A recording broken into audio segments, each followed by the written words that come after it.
जय हिंद साथियों, आज बात करते हैं हम 2024 में हुए इलेक्शन या बात करें हम 2024 के लोकसभा चुनाव के अंदर बहुत ही महत्वपूर्ण तथ्यों के बारे में। जानते हैं वो रोचक तथ्य क्या थे या क्या रहे 2024 के लोकसभा चुनाव के महत्वपूर्ण तथ्य। आज आप इस क्लास में पढ़ने वाले हैं या देखने वाले हैं कि इस चुनाव से संबंधित और भी खास या रोमांचक या रोचक जो तथ्य थे वो क्या थे।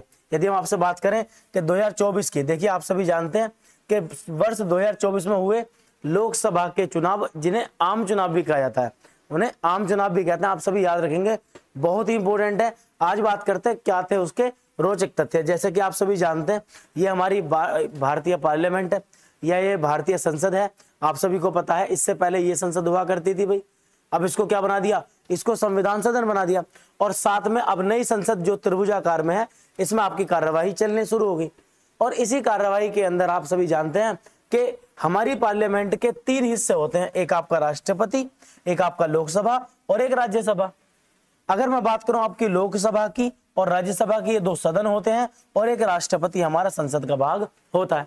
तो उसी में अगर हम देखें तो हमारी लोकसभा की या नई लोकसभा के अंदर या नई संसद के अंदर ये 2 सदन मुख्य हैं, एक है आपका लोकसभा और एक है आपका राज्यसभा। आप सभी याद रखेंगे, एक लोकसभा और एक राज्यसभा। अगर मैं राज्यसभा के इलेक्शन की बात करूं तो ये सारे इलेक्शन कैसे होते हैं, तो देखिए ये सारे इलेक्शन होते हैं अप्रत्यक्ष रूप से। बात की जाए इनकी तो ये होते हैं आपके प्रत्यक्ष रूप से, और प्रत्यक्ष रूप में वर्ष 2024 में हुए इलेक्शन जिनका रिजल्ट आपका 4 जून 2024 को आया और इससे पता चला कि किसकी सरकार बनी, किसको कितनी सीटें प्राप्त हुई। अगर आपसे मैं बात करूं इसी के बारे में तो ये थे उसके रिजल्ट, आप ध्यान से देखिएगा। जैसा आप देख सकते हैं एक ग्रुप जिसको कहा गया एनडीए, नेशनल डेमोक्रेटिक अलायंस, इसके पास टोटल मिलाकर के आई 293 सीट। बताऊंगा आपको एनडीए क्या होता है इंडिया अलायंस, जरा ध्यान से देखेंगे, देखिएगा। अगर बात करूं इंडिया, एक अलायंस बना, एक ग्रुप बना इंडिया अलायंस के नाम से, जिसका नाम था Indian national development inclusive alliance. इसको अलायंस इंडिया अलायंस कहा गया, जिसने पूरी की पूरी टोटल 543 सीट में से कितनी प्राप्त करी, तो 234 सीट इन्होंने प्राप्त करी। अगर एनडीए की बात की जाए तो एनडीए ने प्राप्त करी कितनी आपकी 293। एनडीए में अगर आपसे लीड टीम पूछी जाए तो आप सभी जानते हैं बीजेपी और यहां पर है कांग्रेस। अब कहानी क्या है कि इन दोनों ने लीड किया इसमें और रिजल्ट सामने था आपके। यदि आपसे कहा ना कि एनडीए का मतलब क्या, तो आप ध्यान से देखेंगे एनडीए के अंदर सबसे बड़ी पार्टी है भाजपा, भारतीय जनता पार्टी, जिसके अंदर आपको दिखती है 240 सीटें इन्होंने जीती और जीत करके कुल 240 सीटों के साथ ये बैठे हुए हैं। वहीं देखें आगे जेडीयू, शिवसेना, टीडीपी या और अदर को मिलाकर के बनी एनडीए, जहां पर बहुत सारी पार्टीज मिलकर के एक ग्रुप बनाती हैं और उस ग्रुप को लीड करता है कौन, बीजेपी। आप याद रखेंगे। वहीं अगर आपसे पूछे इंडिया अलायंस, जरा ध्यान से देखें, देखिए इंडिया अलायंस का मतलब क्या होता है, कांग्रेस के द्वारा लीड किया जा रहा है इसमें और कांग्रेस ने प्राप्त करी कितनी, 99 सीट।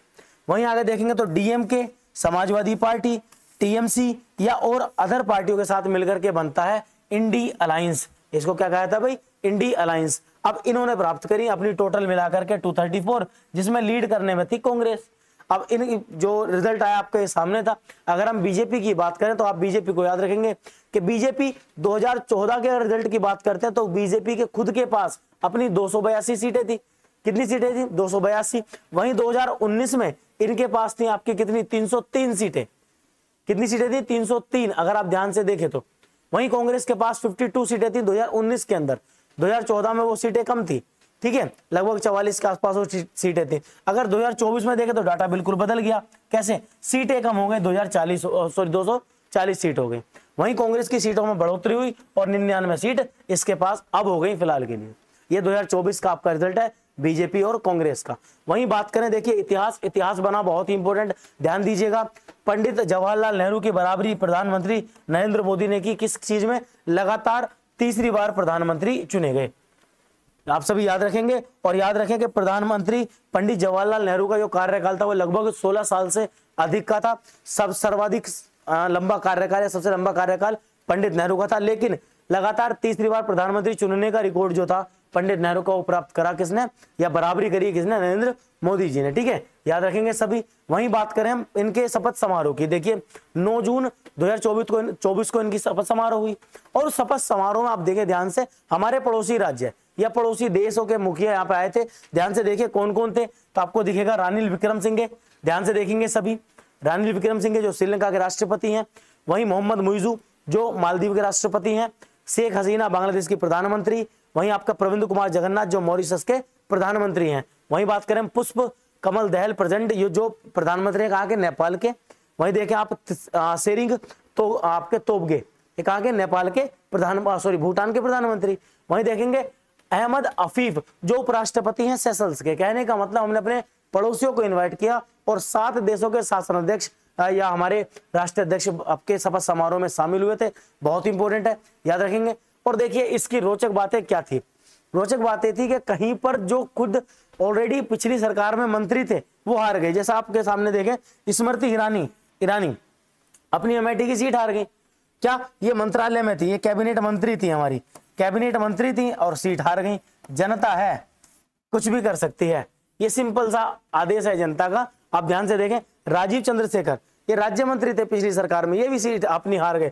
अर्जुन मुंडा जो पिछली सरकार के अंदर ट्राइबल मिनिस्टर थे, जनजातीय मंत्री थे, जनजातीय मंत्रालय अर्जुन मुंडा जी के पास था, ये भी अपनी सीट हार गए। बड़ी हार ये सामने आई हमारे। बात करें और बड़ी हार तो आप ध्यान से देखें कश्मीर के बड़े ही जाने माने चेहरे हैं, आप सभी जानते भी होंगे। ये उमर अब्दुल्ला जी हैं, दांत दिखा रहे हैं, इनके दांत निकाले जनता ने बढ़िया तरीके से, ठीक है ना। वहीं देखा आप महबूबा मुफ्ती, ये भी जम्मू कश्मीर की पूर्व सीएम है, लगी हुई है कि जम्मू कश्मीर बस चलती रहती है इनकी कहानियां। इनको भी जनता ने भगा दिया, आप लायक नहीं हो कहाँ लोकसभा में बैठने के, ये भी सीट हार गई।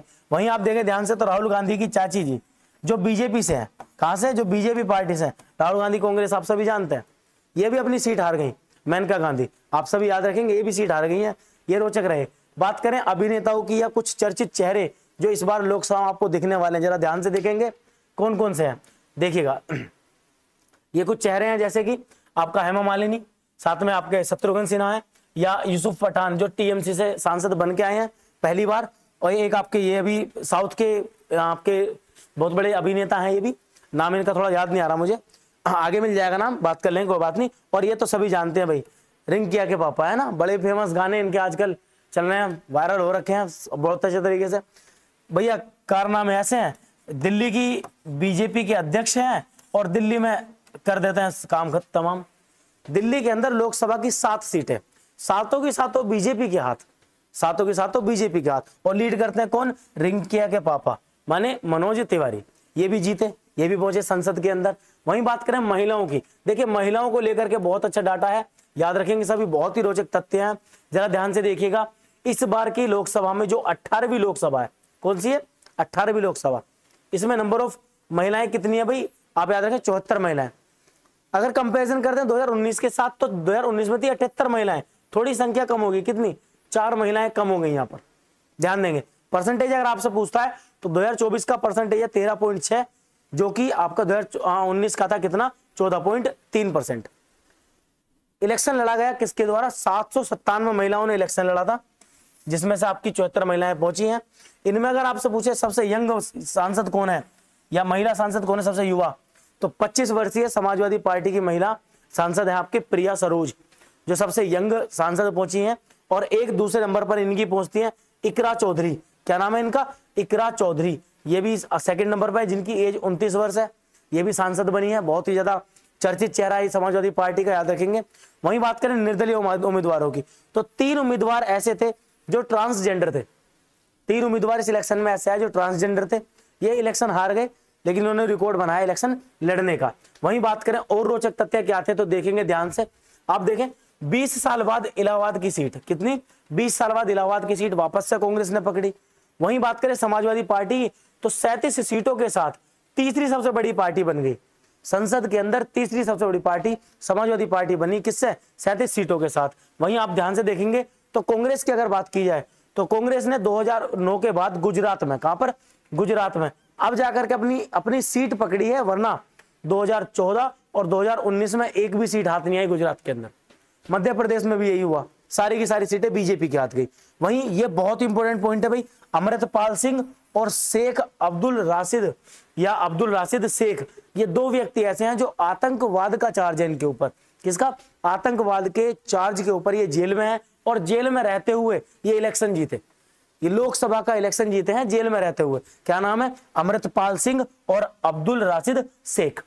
वहीं बात करें कुछ चर्चित चेहरे जो मैंने अभी आपको दिखाए थे, कौन कौन से हैं अभिनेता जो आपके जाने वाले, कहां पर, कंगना रनौत, आप देखें अरुण गोविल, सभी जानते हैं, हेमा मालिनी, शत्रुघ्न सिन्हा, मनोज तिवारी, रवि किशन, सुरेश गोपी या दीपक देव अधिकारी और रंजना बनर्जी और जून माला, ये वो महिलाएं या ये वो अभिनेता हैं जो कलाकार हैं जो आपके फिल्मी जगत में आप बहुत विख्यात नाम है इनके, और ये मिलने वाले हैं आपको 18वीं लोकसभा के अंदर, क्योंकि इन्होंने जीता है सांसद का चुनाव, याद रखेंगे सभी। आइए और अच्छी सी बात करते हैं, बढ़िया बात है क्या है, इस बार 280 ऐसे सांसद होंगे जो पहली बार संसद में बैठेंगे, जो पहली बार चुन के गए, ठीक है ना। उसी में बात करें अगर इलेक्शन की तो 53 ऐसे मंत्री थे जिन्होंने इलेक्शन लड़ा और मात्र 35 ही मंत्री उसमें जीत पाए। 53 मंत्री थे जो पिछली सरकार में थे और 35 ही जीत पाए हैं। आगे बात करें किसकी हम, तो कोडी कुन्नल जो सुरेश हैं कांग्रेस के, ये आपके केरल से सांसद हैं, ये 7वीं बार, कितनी बार, 7वीं बार सांसद चुने गए हैं, आप सब याद रखेंगे। अगर औसत आयु की बात करूं तो देखिए 18वीं लोकसभा की औसत आयु बनी है 56 साल, जहां 17वीं लोकसभा की औसत आयु थी 59 वर्ष की। एवरेज आयु की अगर बात की जाए, वहीं आप ध्यान से देखें तो हमारे पास लगभग 78% ऐसे सांसद हैं जिन्होंने ग्रेजुएशन या ग्रेजुएट की डिग्री ली हुई है, स्नातक की। वहीं बात करें लगभग 5 या 5% ऐसे जिनके पास डॉक्टरेट या पीएचडी की उपाधि है। 7% की बात की जाए तो वो सांसद वकील हैं। 4% ऐसे हैं जो अपनी मेडिकल की लाइफ में या मेडिकल प्रैक्टिशनर है, जो मेडिकल का काम करते हैं, प्रैक्टिशनर वही हैं आपके। 18वीं लोकसभा में देखा जाए तो 41 पार्टियों के मेंबर आपको लोकसभा में मिलने वाले हैं, जहां 17वीं लोकसभा में 36 पार्टियां थी या 36 पार्टियों के सदस्य थे, इस बार मिलने वाले हैं कितने, 41 सदस्य या 41 पार्टियों के सदस्य मिलने वाले हैं। ये कुछ खास रोचक तथ्य थे आपके 2024 के लोकसभा चुनाव से संबंधित, बहुत ही काम की चीजें आपके काम आने वाली हैं। ऐसी ही अपडेट आपको लगातार मिलती रहेंगी। लगातार मिलने के लिए आपके लिए बहुत ही छोटी सी इंफॉर्मेशन है, ये आपके सामने कुछ QR कोड है, ये हमारा आपका इंस्टाग्राम चैनल है जहां पर हम अपडेट डालते रहते हैं लगातार, आपकी करंट अफेयर से संबंधित आपके पॉइंट वहां जाते रहते हैं लगातार, आप यहां ज्वाइन कर सकते हैं QR स्कैन करके। साथ ही साथ अगर मैं कंटेंट की बात करूं, इसकी PDF, इस क्लास की PDF या आने वाली सभी क्लासेस की PDF आपको यहां मिल सकती है इस चैनल पर। ये हमारा टेलीग्राम चैनल है, आप इसे ज्वाइन कर लें। ये जो क्लास हुई है या जो क्लास आगे होंगी या जितनी भी क्लास आपकी होने वाली हैं, उन सभी का कंटेंट ये एज इट इज आपको मिलने वाला है इस चैनल पर। आप स्कैन करके इस चैनल को ज्वाइन कर सकते हैं। हम मिलेंगे आपसे इसी चैनल पर, सभी PDF आपको यहाँ प्रोवाइड हो जाएंगी। कैसी लगी क्लास आपको लाइक करेंगे, शेयर करेंगे और चैनल को सब्सक्राइब कर लेंगे। ऐसे ही रोचक तथ्य हम पढ़ने वाले हैं करंट अफेयर से रिलेटेड, जो आपके एग्जाम के लिए बहुत इंपॉर्टेंट है। मिलते हैं अगली क्लास में, तब तक के लिए जय हिंद।